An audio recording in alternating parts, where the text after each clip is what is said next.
Այսօր խոսելու եմ մի մարդու հետ, ում հետ աշխատում եմ, բայց մինչև այս հարցազրույցը երբեք առիթ չեմ ունեցել ուսումնասիրելու, ընտղելու նրա անցած ճանապարհը, ոչ միայն մասնագիտական, այլև կյանքի։ Այն կարգით ընտղելու, որ գիտեմ, որ նա մի քանի երգի հեղինակ է, ոչ միայն խոսքի, այլև երաժշտության։ Ինչպես նաև իմացա, որ նա 3 անգամ մասնակցել է Գուշակիր Մեղեդին հեռուստանախագծին, հանրային հեռուստաընկերության, 2 անգամ անցել է կիսաեզրափակիչ փուլ, 1 անգամ եզրափակիչ փուլ եւ հաղթել է։ Շատ չտանջեմ ձեզ,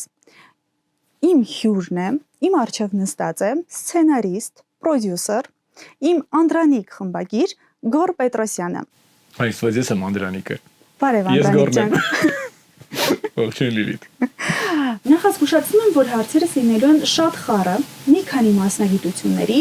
աշխատանքային փորձի, համատեղ աշխատանքային փորձառությունների, ինչպես նաև մասնագիտական նախընտրությունների մասին, որոնք են ձեր ամենակարևոր սկզբունքները աշխատանքում։ Չէ՞ թե հարցից սկսեիր։ Մեկն է։ Մի խաբիր քեզ։ Ու գիտես ինչն է հետաքրքիր, որ դա մի սկզբունք է, որը ես որդեգրել եմ մանկուց։ Կատակ չեմ անում։ Ես վերջերս առիթ ունեցա հիշելու, որ ես ունեցել եմ տարօրինակ սովորույթ։ Դասիր պատմեմ։ Երբ որ օրինակ քայլում էի տանը, ակետից բեկետ էի գնում եւ տեսնում էի ճանապարհին ընկած օրինակ մի թղթի կտոր։ Եվ որոշում էի կողքով անցնել։ Կանգնում էի ու ասում էի, եթե հիմա դու ծուլանում ես սա վերցնել, իսկ ինչ է լինելու հետո, երբ որ դու լինես արդեն մեծ մարդ, պապիկ, կամ ուղղակի մեծ մարդ, ես ինձ նկատողություն էի անում, ստացվում է, վերադառնում էի ու թուղթը վերցնում էի։ Իսկ աշխատանքում դա ոնց է դրսևորվում։ Նույն կերպ, այսինքն, այն ինչ որ դու կարող ես անել, այն ինչ որ քո պատասխանատվության դաշտում է, ինչի ընդունակությունը դու ունես, ինչի համար դու այդտեղ ես, դու պիտի անես։ Պիտի անես մինչև վերջ։ Քո փոխարեն դա ոչ մեկ չի անելու։ Իհարկե ժամանակի ընթացքում դրա կողմնակի ազդեցությունն ու հետևանքներն են եղան, երբ որ դու կամա քո վրա ես վերցնում նաև պարտավորություններ, որոնք քո ռուսերեն ասում ենք չէ, տեզե, քո տեխնիկական առաջադրանքում չկա, քո մասնագիտության կամ քո այս պահին ստանձնած աշխատանքի, բայց անում ես, որովհետև չես կարող աչքաթող անել, որ ինչ-որ բան թերի է, այնպես չէ, չգիտեմ,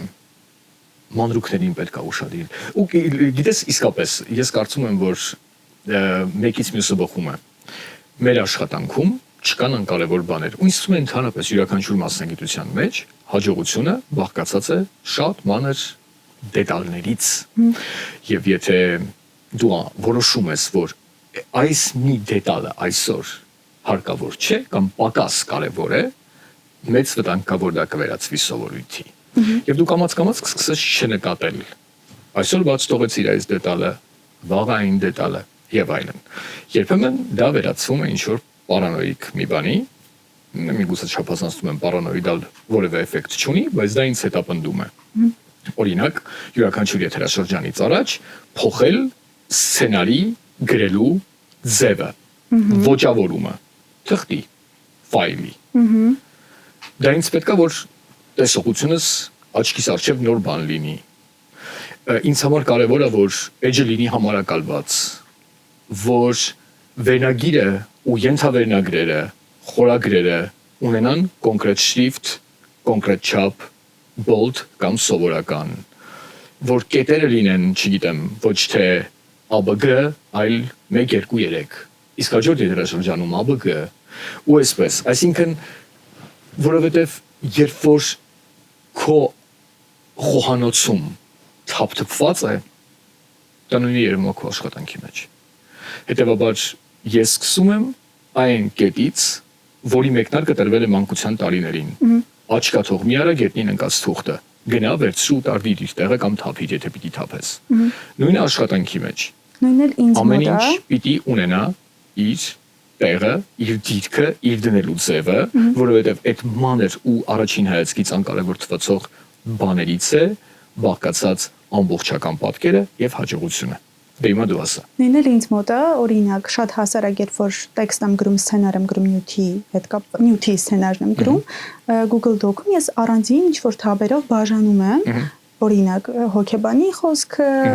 ինտերվյուն, չգիտեմ, գինեկոլոգը եւ այլն բաժանում եմ, հետո սցենարը առանձին էջում է, ես դրանք ցենց համակարգված են։ Ես խոսքդ գողանում եմ ու ասում, որ այո, դա ինձ շատ դուր է գալիս, երբ որ դու ոչ այդպես abstract սցենար ես ուղարկում, հա, թեև պիտի խոստովանեմ, որ այդտեղ իմ ներդրումն էլ կա, զուտ եմ պատճառով, որ երբ որ ուղարկում էիր քո փորձնական առաջին նյութը, մենք մեր առաջին ժողովի ընթացքում երբ դեռ casting-ի փուլում էինք, ես խնդրել էի, որ բաժանումը հստակ արված լինի, որ մի թևում ես տեսնեմ քո տեսապատկերը, այսինքն հա, թե ինչ կադրերով ես դու փակելու նյութը, իսկ մի կողմում տեսնեմ voice-over-ը, այսինքն հետկադրային տեքստը, տեսնեմ լրագրահ, տեսնեմ սինխրոնները, այսինքն որպեսզի նայեմ, կարդամ սցենարը ու հասկանամ, թե դու ինչպես ես տեսնում այդ նյութը, ոչ միայն ինչպես ես լսում, բովանդակության իմաստով, այլև ինչպես ես տեսնում եւ դա իսկապես շատ աշխատող մոդել է։ Որն է ամենահիշվող եթերը կամ նկարահանումը ու ինչու։ Նախորդ կյանքում հաղորդավար էի եւ իհարկե եթե խոսում ենք իմ կադրում լինելու մասին, իհարկե առաջին եթերը, առաջին ուղիղ եթերը, ես սկսել եմ ուղիղ եթերից, մենք իհարկե արեցինք դրանից առաջ փորձնական ուղիղ եթեր, երբ որ մեր հաղորդումը պիտի սկսվեր 7:30 առավոտյան, ու մոտավորապես 2 տարի աշխատել ենք հենց այդ ռեժիմով, եւ այդ օրը մենք ամբողջությամբ բեմադրեցինք մեր աշխատանքային օրը, այսինքն ժամը 7:30 կամերա ռեկ ու սկսում ենք։ Ես նույն նախաինֆարկտային վիճակը այդ օրներ, իսկ արդեն մի քանի օր անց, երբ որ իրական ուղիղ եթերներ, այդ ժամանակ ինձ ծոր մազերը սկսեցին լքել։ Այս գլուխը վախ, սարսափ, ես ոչ մի բան չեմ հիշում։ Սպիտակ, թուղթ։ Իհարկե այն, որ հետո ոչ մեկ ինձ չհեռացրեց ու մենք շարունակեցինք աշխատել, նշանակում է, որ ես այդքան էլ սարսափելի չէի, ուղղակի վախեցած էի շատ։ Իսկ ինչ վերաբերում է ամենահիշվող թողարկումը, եթերը, որտեղ արդեն ես կադրից դուրս էի, տարբեր էմոցիաների տեսանկյունից իհարկե հիմա հազար ու մի բան կհիշեմ, բայց երևի թե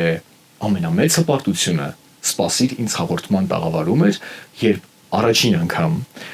2018 թվականի գարնանը արդեն մեր անմիջական ջանքերի արդյունքում երկու մարդ հարվեցին, գրկեցին իրար մեր տաղավարում։ Կլինեն հարցեր, որ ես էլ կպատասխանեմ իմ փորձից։ Ես ուզում եի հարցնել քո հիշվողը, բայց չգիտեմ, լրագրողի համար հիշվող եթերը ո՞րն է։ Նկարահանում, իմ համար եթեր չէ, հա, քանի որ այստեղ նաև նկարահանման մասին էր։ Հենց առաջին Vox Pop-ը հարցումը երբ որ պետքա անեի, մարզում առաջինը Երևանում էլ չէր, գնացել էինք մարզ ու փետրվարներ ու շատ ցուրտ։ Դրսում մարդ չկար։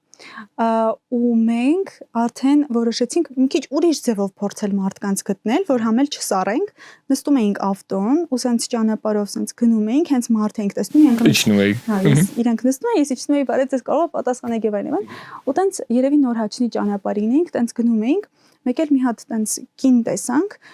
ասի դուրս եկեք, այս մեր հնարավորությունն է, դուրս եկանք, արագ պատրաստվեցինք, միկրոֆոնս վերցրել եմ, կանգնել եմ ու հարցս տալիս եմ։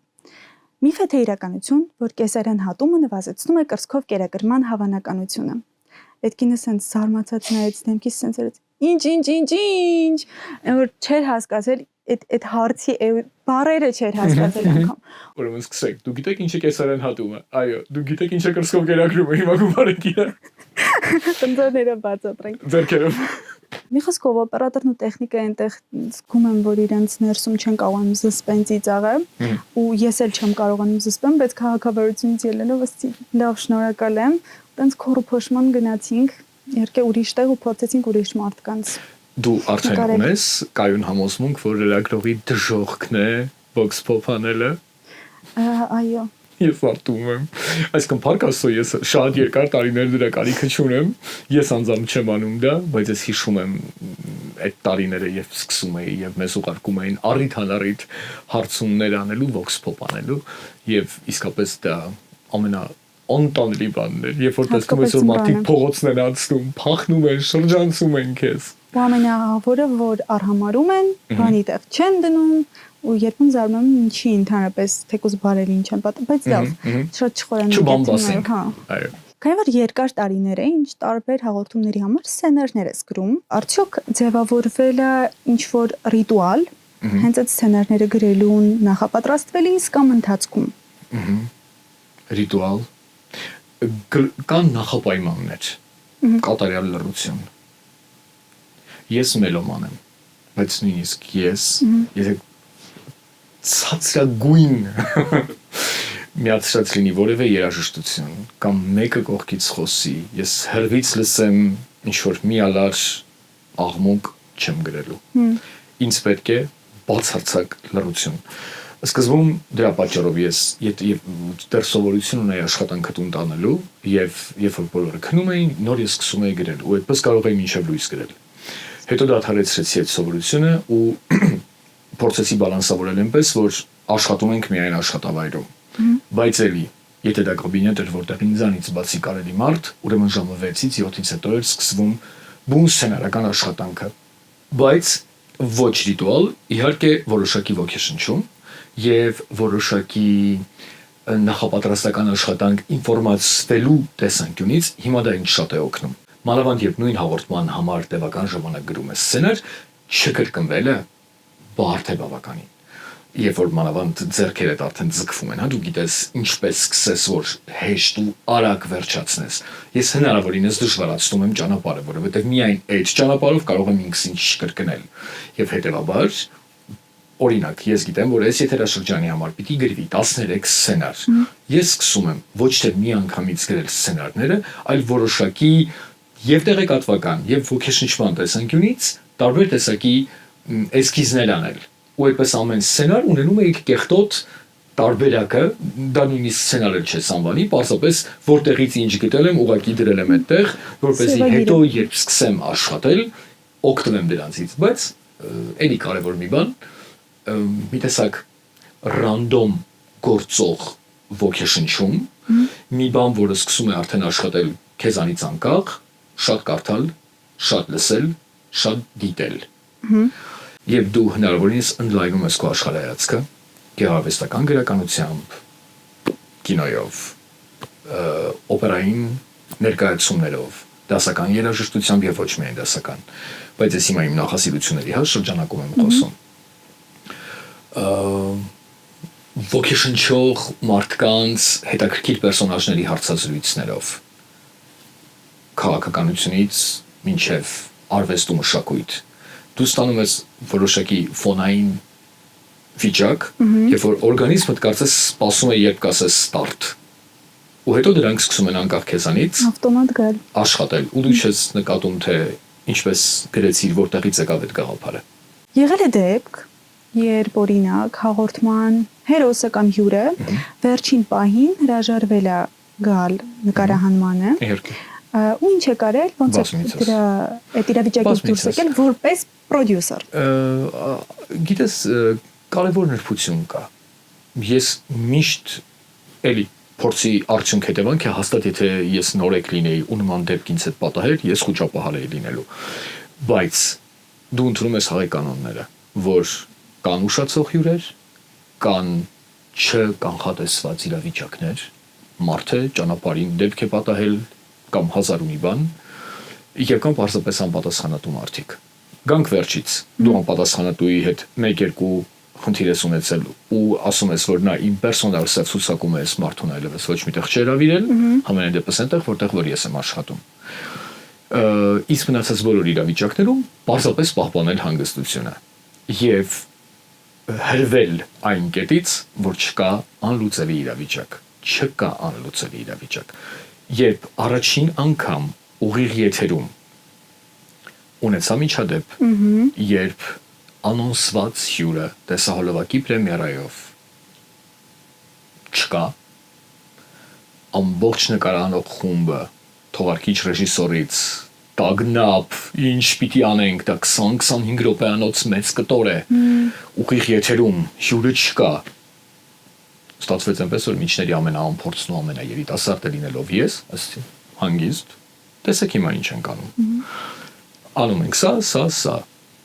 3 ժամանոց հաղորդում է, առաջին մի քանի ռեպորտաժները արդեն մարդիկ հասցրել են կամ մոռանալ կամ ոչ մեկ 3 ժամանոց հաղորդումը ծայր չի նայում։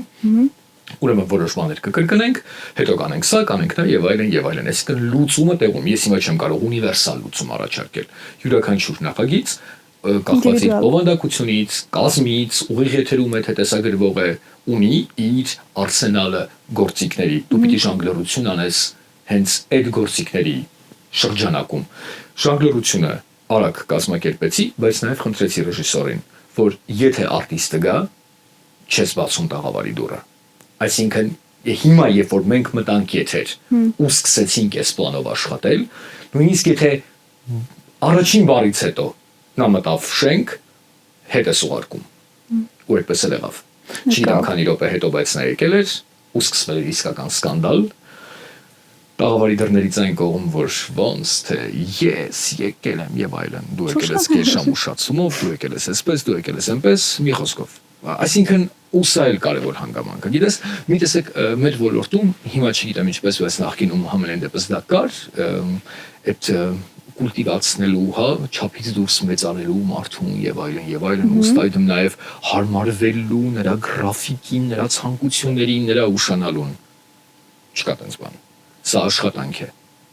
Եվ ինչպես մնացած բոլոր աշխատանքները, սա նույնպես արժանի է հարգանքի, արժանի է լուրջ վերաբերմունքի եւ մենք չենք սպասարկում քեզ։ Հետևաբար հարմարվիր կանոններին։ Եթե դու ասել ես, այո, ես կլինեմ այսինչ ժամին, այսինչ տեղում, ուրեմն դու պիտի լինես։ Մենք ծնողական ժողովում էլ որտեղ աշխատում ենք իրար հետ, ունեցել ենք նման դեպք։ Երբ որ բավականին հայտնի մարդ չեկավ եւ տեղում ուղղակի լուծումը ես եմ գտել, չլինելով պրոդյուսերը պրոյեկտի, պարզապես առաջարկել եմ լուծում, որ կարող ենք անել այսպես։ Մենք ունենք մի հյուր, որին պիտի բերեինք հաղորդման այսինչ հատված, ես անձամբ կխնդրեմ նրան, որ տեղափոխենք այս բաժին, այն բաժինը կմնա դատարկ, մենք հետո դա կլրացնենք ռեպորտաժով ու այսպես աշխատեցնելով ուղեղը, կտածակը եւ որոշ մեխանիզմներ աշխատանքային հարցի լուծումը գտնվեց։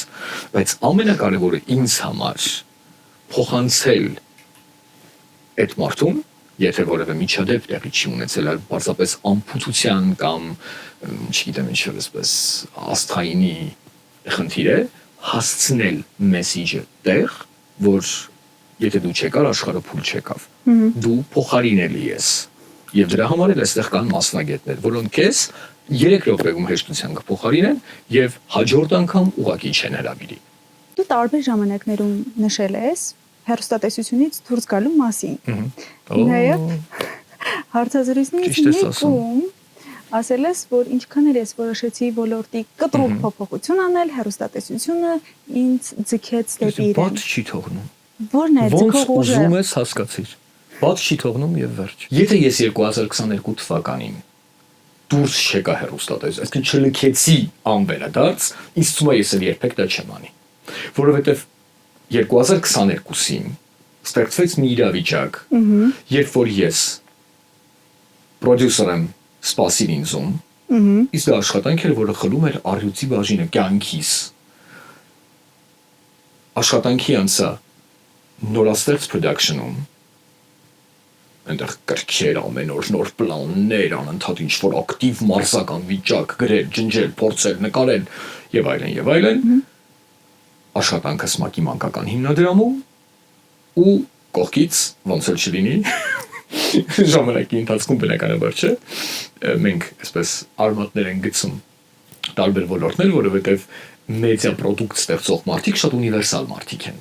Մենք եւ գրել գիտենք, եւ նկարել, եւ մոնտաժել, եւ այո, եւ քո այդ ունիվերսալությունը բնականաբար միշտ ինչ որ տեղ ապընտրում դրսևորվելու։ Հետևաբար նաեւ այդ չորրորդը ու ես հենց այդ ժամանակ ստեղծեցի երաժշտական խումբ։ Նիվոլան։ Ապրեց կարճ, դրա մասին չխոսանք, բայց հենց այդ ժամանակ ամենահեշտը կարելի էր հրաժարվել սպասիրին հաղորդման պրոդյուսերը լինելուց, ինչու, որովհետև դա արդեն ամենայինց հոգնածրած պրոյեկտն էր, մնացած ամեն ինչ ինձ համար համեմատաբար նոր էր, կամ լրիվ նոր էր, եւ ֆինանսական տեսանկյունից, ամենաշատ ժամանակ խլող նախագիծը եւ ամենաքիչ եկամուտ բերողը սպասիր ինձ աշխատելն էր այդ պահին ինձ համար, բայց ես չունեմ այդ հարցի բացատրությունը, ժամանակին տարբեր տեսակի ինչ-որ պատճառաբանություններ ունեի, հիմա էլ ոչինչ չունեմ, նույնիսկ որովհետև սպասիր ինձ թողնելուց հետո ես ընդամենը մի քանի ամիս է որ չեմ աշխատել հեռուստատեսությունում, հետո նորից չգիտեմ ոնց ես նորից վերադարձա։ Ես նաև հիշում եմ այն խորհուրդը, որ ասացիր, որ ես քեզ խորհուրդ չեմ տա, որ դու 10 տարի մի հաղորդման մեջ աշխատես, որ այդ էլ այն մեջ տպավորվել։ Եվ ընդհանրապես, գիտես, մեր սերունդը, քանի որ նայում էր մեր ավակները, այսինքն արդեն իմ տատիկի, մեր տատիկ-պապիկների ծնողների սերնդին իսկ այդ սովետական ու պոստ-սովետական ժամանակահատվածում այդ կայունությունը ամենակարևոր բաներից մեկն էր ու իմ աչքի առջև միշտ կար տատիկիս օրինակը 30 տարի նույն հիմնարկել ասում էին, նույն հիմնարկում աշխատել ու ես իրոք տևական ժամանակ մտածում էի, որ դա է հաջողությունը, ընդունվեցիր, ծառայիր 30-40 տարի մինչև 40 տարի մանկավարժ։ Բայց ու դրա պատճառով երբ որ 8.5 տարի ամենօրյա ռեժիմով նույն հաղորդումը վարելուց հետո կանգնեցինք ընտրության առջև, որ պիտի ես ու կինս դուրս գանք հեռուստաընկերությունից տվյալ եւ փորձենք արդեն մեզ գտնել այլ տեղ, գուցե այլ ոլորտում, գուցե այլ պրոյեկտում եւ այլն, ես ունեի 101% համոզմունք, որ ես ձախողել եմ կյանքը։ Ձախողել եմ վերջնականապես, որովհետև ես ոչ թե 30 տարի աշխատեցի, այլ ընդամենը 8.5, հասկանում ես, իսկ հիմա ես ամենայն պատասխանատվությամբ ասում եմ, մարդու արյունը, միտքը անընդհատ կարիք ունի թարմության։ Ես չեմ խոսում նրա մասին, որ հիմա նաև այդ տենդենսը կա, չգիտեմ, 2 գիրք եմ կարդացել, 3 ռիլ եմ նայել, ես հոգեբան եմ։ Բնականաբար ոչ, ֆունդամենտալ կրթությանը կողմ եմ 2 ձեռքով եւ մարդն իսկապես պիտի զբաղվի նրանով, ինչում ինքը ունի մասնագիտական որակավորում կամ տարիներ է նվիրել դրան եւ ունի արդեն էքսպերտայնություն, բայց գոնե քո ոլորտի սահմաններում պիտի փորձես այդ բանը ցիրկուլյացիան շրջապատույտը ապահովել։ Ես նաև պատրաստել եմ բլից հարցեր, որոնք կարճ ու արագ պատասխաններ են ենթադրում։ Նախագիծ, որում ամենաերկարն ես աշխատել։ Փաստորեն երկուսն են։ 8.5 տարի ես վարել եմ նույն հաղորդումը Երկիր մեդիայում, սկզբում կոչվում էր Առավոտ լուսո, հետո դարձավ Բարև Երկիր, 8.5 տարի եւ 6 ու մի քիչ ավելի տարի ներ սպասիր ինձ ղեկավարել եմ։ Քանի օրում ես գրում եք հաղորդման սցենարը։ Շատ բազմազան է։ Նայած հաղորդում։ Երբ որ անում էինք Աննայի հետ Ավանեսյան տան մեծը, կային թողարկումներ, որոնք գրվում էին շաբաթով,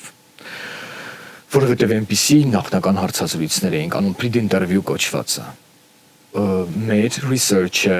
նրա մասին չէր ինչը կա Google-ում կօգնի, այսինքն Google-ը գտնել, մեր research-ը նրա մասին էր, ինչը կա ականատեսների, ժառանգների մտքում, տան արխիվներում, գրքերում, որոնք հրատարակվել են փոքր տիրաժով, տպաքանակով եւ չկան բաց ցանցում դրված, դա պետք էր կարդալ։ Այդ զրույցները պետք էր վարել։ Վահան Տերյանի մասին թողարկմանը նախորդել են 2 թե 3 հանդիպումներ, որոնցից մեկը ավարտվել է գիշերվա ժամը 2-ին թե 3-ին Գևորգ Էմին Տերյանի բնակարանում։ Ինչ հնարավոր էր կերանք, ինչ հնարավոր էր խմեցինք, զրույցը չէր ավարտվում։ Այնպես որ սա մի տարբերակ, բայց կա նաև այն, երբ որ օրինակ եթե եթերաշրջանը պիտի նկարահանվի մի անգամից, այսինքն պայմանական 10 օրվա ընթացքում պիտի նկարվի 15 թողարկում, ես այնտեղ արդեն աշխատում եմ շատ խիստ ժամանակացույցով եւ վերջին 2 եթերաշրջանները աշխատել եմ այսպես 1 օր 1 սցենար։ Ծնողական ժողովը։ Այո, ծնողական ժողովը։ Ինչ տարօրինակ սովորություն ունեմ ես աշխատանքում։ Գրել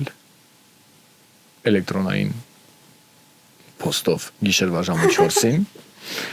իսկ առավոտյան ժամը 8:30 գրել WhatsApp-ում, ասել խմբագրել եք նյութը։ Ես հիշում եմ առաջին անգամ ուզում էի քեզ պատասխանել այո Լիլիթ ջան։ Հատուկ արթուն էի մնացել, որ ժամը 4-ին բացեմ նամակդ նույն րոպեին խմբագրեմ ուղարկածդ նյութը, որպեսզի դու առավոտյան ժամը 8:30 մտնես մոնտաժի։ Աղջիկ ջան։ Իսկ Բայց չասեցի այդպես։ Խղճացի քեզ։ Այո։ Չէ, ես հասկացա ամեն դեպքում։ Նշիր իմ ամենաթույլ եւ ամենաուժեղ կողմը աշխատանքում։ Ամենաուժեղը շատ հեշտ է ասել։ Դու պատասխանատու մարդ ես, աշխատասեր մարդ ես ու դու չես վախենում դժվարությունից։ Թույլ կողմը դու նվնվիկ ես։ Դու շատ էներգիա ես ծախսում, որպեսզի քո խմբագիրը իմանա, որ երեք կատուն սատկել էր, տատիկի ճնշումը բարձրացել էր, գիշերը քնել ես շատ ուշ, ու ես քեզ դրա մասին ասել եմ։ Դա երբեմն հնչում է անմարդկային, բայց ինչքան շուտ իմանաս եւ ինչքան շուտ առաջնորդվես դրանով, ես դա անգամ իմ 15 տարեկան, մի տարի առաջ 15 տարեկան աղջկանել եմ ասել, հնարավորինս քիչ խղճա քեզ։ Ընդհանրապես քեզ մի խղճա։ Կա մի տարիք, կա ժամանակահատված, երբ որ բնությունը աշխատում է այդպես, երբ դու անկախ քեզանից քնել ես շատ թե քիչ, մեկա ունես էներգիա։ Կերել ես մեկ անգամ թե 3, մեկա դու դեռ մարդունակ ես։ Գալու է ինչ-որ մի ժամանակահատված, ասում են 35-ից հետո երբ որ արթնանում ես ու ինչ-որ տեղը չի ցավում արդեն լավ է, դու դեռ 35-ից ահագին հեռու ես։ Եվ հետևաբար կյանքի այս փուլում առաջնորդվիր նրանով, որ քեզ մի խղճա, որովհետև բոլոր են մարդիկ, ովքեր շատ շուտ են մտնում այդ ճահիճը, իրենք իրենց խղճալու, արագ փորձում են ադապտացվել ու գտնել բոլոր տեսակի խնդիրների ամենահեշտ լուծման եղանակները։ Իսկ հեշտը միշտ չի, որ լավն է։ Հեշտը միշտ չի, որ տալիս է լիարժեք ու հետաքրքիր արդյունք։ Ավելին ասեմ, ես դա չեմ էլ տեսել։ Միշտ կա ինչ-որ արգելք, ինչ-որ challenge, ինչ-որ պատնեշ, որը եթե դու անցնում ես, դու ստանում ես լավ արդյունք։ Իսկ երբ որ դու հակված ես քեզ խղճալ, ու ավելին դու ուզում ես, որ քեզ խղճան նաև մարդիկ, ովքեր տվյալ իրավիճակում քո հանդիսատեսն են, քո դիստանցիան մեծ չի լինելու։ Հնարավորինս խիստ տեղի քո նկատմամբ մի խղճա քեզ։ Հետ չմնալով տրենդներից Instagram-յան։ Նաև անենք թե հաղորդումներ, որումներ գրաված է եղել, ընտրիր դրանցից մեկը։ Լավ։ Տան մեծը, թե փնտրեք կնոջը։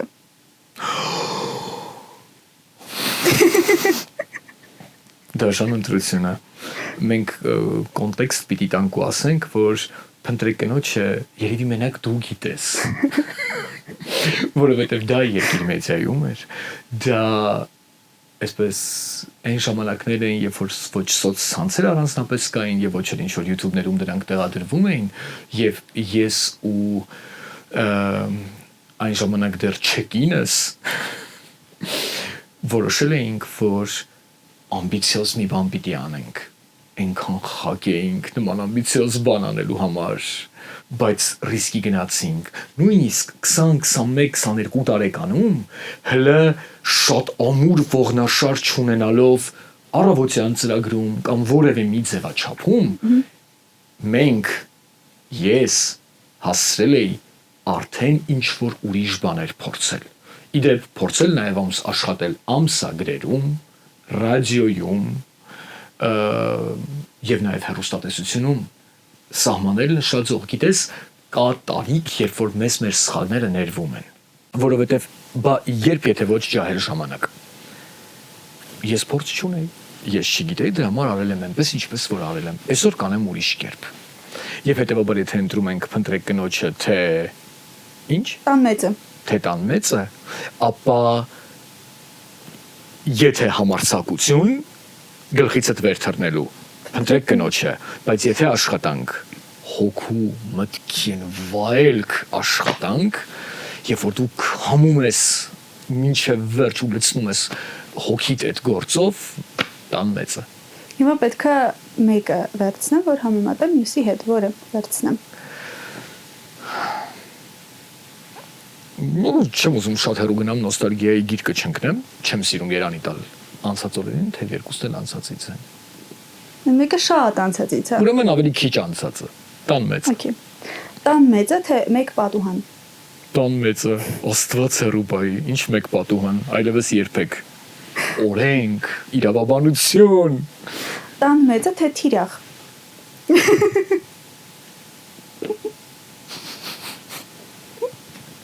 Ուժս։ Տան մեծը։ Okay։ Տան մեծը թե երկու աստղ։ Տան մեծը։ Տան մեծը թե հայ մայրիկ։ Դե արդեն գոտկատերից ներքև հարված է։ Հայ մայրիկ։ Ինչու հայ մայրիկ, որովհետև տան մեծը հիբրիդ ֆորմատ էր։ Մենք ինչ որ բաներ տեսել էինք, ռուսների ասած պատսմատրելի, դրան ավելացրել էինք մերը եւ ստացել էինք եւ այնուամենայնիվ տան մեծը իմ հեղինակային հաղորդումը չէր։ Աննա Ավանեսյանի հաղորդումն էր, հա, ու ես այնտեղ համահեղինակ էի։ Հետևաբար երբ որ այս հարցերին կպատասխանի Աննա Ավանեսյանը, թողնենք նրան, որ նա պատասխանի տան մեծը։ Իսկ քանի որ մայրիկների ակումբը, հայ մայրիկը, չէ՞, մայրիկների ակումբը ավելի շատ իմ նաեւ երեխեներ զուտ դրա համար։ Հայ մայրիկ թե ծնողական ժողով։ Ասա հայ մայրիկ դեր ասված էլի։ Հայ մայրիկ թե սպասիր ինձ։ Ոյ, սպասիր ինձը կոնկուրենցիայից դուրս է։ Զուտ նրա պատճառով, որ դա առաջին պրոյեկտն էր, որի մասին ես միշտ կարողացել եմ հանգիստ ասել մի բան։ Սա միակ պրոյեկտն է, որի արդյունքին սպասել պետք չի։ Թքած ունես քանի հոգի կնայի։ Ինչ ռեյտինգներ կունենա։ Մարդի կողքից ինչ կասեն։ Դու հիմա տաղավարում տեսնում ես թե ինչպես են փոխվում կյանքեր եւ սուտ դրա համար ես երբեք երևի սպասիր ինձ չեմ ընկալել որպես հեռուստատեսային պրոդուկտ իր սոցիալական, մարդկային, հումանիտար տեսանկյունից, հա, չգիտեմ, կարող եմ ես եմ շատ սենտիմենտալ։ Միգուցե իրականում այդքան լուրջ ու կարևոր բան չկա այդ հաղորդման մեջ, բայց ես առաջին օրից մինչև այսօր, հիմա երբ արդեն հա գրեթե 2 տարի ես որևէ կապ չունեմ այդ նախագծի հետ, ես ներկային անցալում եմ այդպես։ Այսինքն, սպասիր ինձ։ Ընտրությունը ո՞րն էր։ Հայ մայրիկ։ Դրա հայ մայրիկը դա խնություն է։ Սպասիր ինձ։ Թող լինի սպասիր ինձ։ Իրոք, թող լինի սպասիր ինձ զուտ նաև նրա համար, որ մենք չմոռանանք, որ ցանկացած հեռուստատեսային հաղորդում պիտի օգտակարության, էմոցիայի, ապրումի եւ կյանքը վերագնահատելու, վերարժևորելու ոչ միշտ այնց էպիկական մասշտաբներով, այլ պարզապես կողքից թեկուս մեկ-մեկ դու քեզ կողքից, հարաբերություններիդ կողքից, ինչպիսի որդի ես, ինչպիսի ծնող ես, ինչպիսի ընկեր ես, որնա քո տեղը ես կյանքում, ինչ տեղ ունես դու մարդկանց կյանքում։ Իսկ այս հաղորդումը իսկապես տալիս է այդ հնարավորությունը եւ լավ կլինի որ բոլորը հնարավորինս շատ հաղորդումներ եւ որ ստեղծվում են այդպես գաղափարից են առաջին բառից մինչեւ առաջին թողարկումը ստեղծելիս մարդիկ հենց դրանով էլ առաջնորդվեն որ հաղորդումը մարդկանց ինչ որ բան պիտի տա մեկը կտա հույս մեկը կտա հարց երրորդը կտա լավատեսություն բայց ինչ որ բան պիտի տա Եվ վերջինը սպասիր ինձ թե մայրիկների ակումբ Դրա համար դու չէիր հանձնվում եւ չէիր ասում մայրիկների ակումբը։ Այո։ Դες մայրիկների ակումբն էլ որովհետեւ շատ բան։ Նայ սկզբից էլ գրեթե Կարմիր գծով անցնում են այս երկու պրոյեկտները, հա, այս քննարկման մեջ։ Հա։ Եվ հիմա մի հատ խնդրում եմ հետ նայի։ Երկուսն էլ իրար ինչ հա կապում։ Օգտակարության գործոնը։ Մեկը տեղեկատվական տեսանկյունից, մյուսը ավելի էմոցիոնալ։ Դրանք պրոյեկտներ էին, որոնք պետք էին մարդկանց։ Բայց որը կընտրես, եթե Չընտրելու։ Չէ։ Ես կա այդպիսի կանոն, երբ որ հյուրը իրավունք ունի չպատասխանել որևէ հարցի։ Ես ոչ թե չեմ չեմ պատասխանում, այլ ես պատասխանում եմ, որ ես ընտրում եմ երկուսն էլ։ Եթե հա լիներ այդպիսի առիթ, պատճառ, կարիք, պարտադրանք, չգիտեմ ինչ, վերադառնալու ես երկուսին էլ կվերադառնայի, սա ոչ մի ակնարկ չի։ Չեմ սիրում նույն գետը երկու անգամ մտնել, բայց դրանք պրոյեկտներ են, որոնցով ես հպարտանում եմ։ Դրանք ունեցել են իրենց թերացումները ցանկացած նախագծում։ Մենք աճում ենք, մեծանում ենք, փոխվում ենք եւ այդտեղ էլ ես արել եմ բազմաթիվ սխալներ թե մեկում, թե մյուսում։ Բայց ես չեմ ամաչում, որ ես այդ պրոյեկտները արել եմ, որովհետեւ երկուսն էլ մարդկանց վստահաբար ինչ որ բան տվել են։ Վերջ, մերսի շատ։ Քեզ էլ մերսի։ Ապրես։ Ինչ ասանել։ Երաժշտության մասին չխոսեցինք։ Բայց դա պետք է խոսել երաժշտության մասին։ Այո, մասնագիտության մասին չի։ Հետո դա իսկապես մի թեմա է, որ եթե մտնենք այդ սունդուկը բացենք, հա, էլի դուրս չենք գա այդտեղից։ Ապրես։